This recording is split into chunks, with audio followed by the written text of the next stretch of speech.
Welcome into New York Jets Today. I am your host, RC Maxfield, and camp is starting to heat up, and the wide receiver core has been the biggest talking point in recent days for the New York Jets, including probably arguably the biggest offseason signing, at least on the offensive side of the ball, for the New York Jets. Of course, I'm talking about wide receiver Corey Davis. He signed as a free agent this offseason and was the number 5 overall pick in the 2017 draft. The Tennessee Titans took him out of Western Michigan.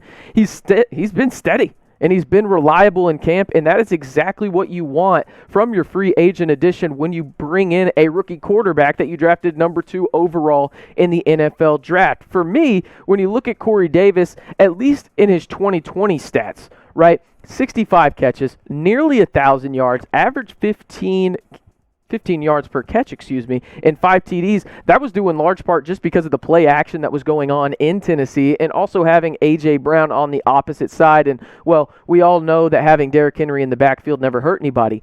Sadly, the New York Jets don't have that right now. They do have a solid rookie, which I really do like, in Michael Carter in the backfield, but Corey Davis is the number 1 guy, which I don't think is going to be a bad thing for Zach Wilson. I think that Corey Davis will be Zach Wilson's security blanket. What do I mean by that? I think it's going to be his first read a lot of the time, right? You think maybe Jamison Crowder could be that, maybe a Chris Herndon as well, but I think Corey Davis will be that with all the reports coming out of camp that Zach Wilson loves throwing to Corey Davis. Another guy that Zach Wilson loves throwing to and just hasn't been that great in camp so far is Denzel Mims, but maybe that's turning around right now as the second-round pick out of Baylor in 2020, played in 9 games as a rookie. He had struggled mightily in training camp, and there were even some reports that he was on the trade block, and the New Orleans Saints were interested as well as other teams. But right now it looks like he might be getting back on track, which could be really, really huge for a guy like Zach Wilson that, again, doesn't have a guy that is just strictly, hey,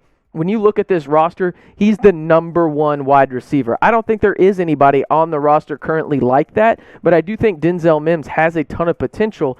And when you look at what Denzel Mims did last year strictly on the field, he was pretty reliable. Now, he should have been a little bit better maybe in terms of holding on to the football and had more playing time, but he did have some injuries as well in his rookie season. But looking at the stats, 23 catches, 357 yards, didn't have any TDs, but he did average about 15.5 yards per reception. Now, again, I don't know if Denzel Mims is going to go out and shock the world when it comes to a breakout or anything, but to have him on the field and be an option and see if the Jets could actually have something in their second-round pick from 2020, I think would go a relatively long way in terms of Zach Wilson's development.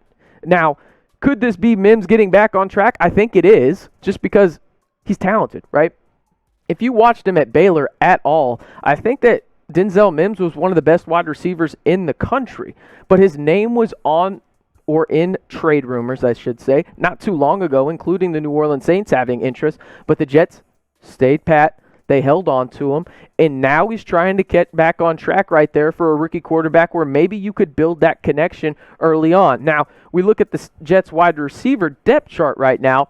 You have Corey Davis at number 1, Elijah Moore, second-round pick from the 2021 draft, and Jamison Crowder, who took a pretty substantial pay cut. You notice where Denzel Mims is on there. He's 3rd on the depth chart behind Corey Davis. I just think that's where he is right now just because he has had a pretty bad spring to start. I think that those are probably going to be your starting wide receivers, but things can change. We're early on in training camp, but I'm curious, who you got? Who will lead the Jets in receiving yards this season? Again, no clear-cut number 1 in terms of on paper, you're like, that is the number 1 wide receiver. Corey Davis is probably the closest thing to that guy, but I don't think there is a clear-cut one, so I'm curious to see who y'all think will lead the Jets in receiving yards this season.